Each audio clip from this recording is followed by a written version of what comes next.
আমি বেটে শাক করছি। এর মধ্যে বেগুন দিয়েছি আর ফোড়নে রাঁধুনি শুকনো লঙ্কা দিয়ে ফোড়ন দিয়েছি।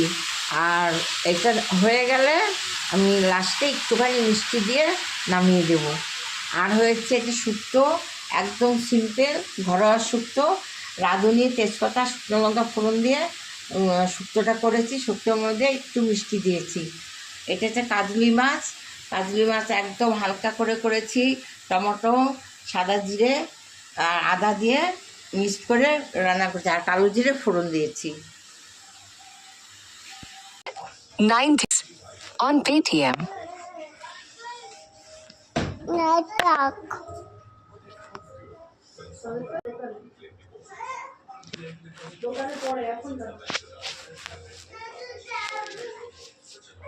যাচ্ছি নাকি ঘুমাবো তো তোর সাথে। হ্যাঁ এটা মামামের।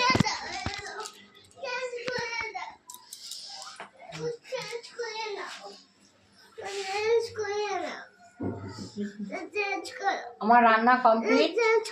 এই যে বেটে শাক, শুক্তো, কাজলি মাছ।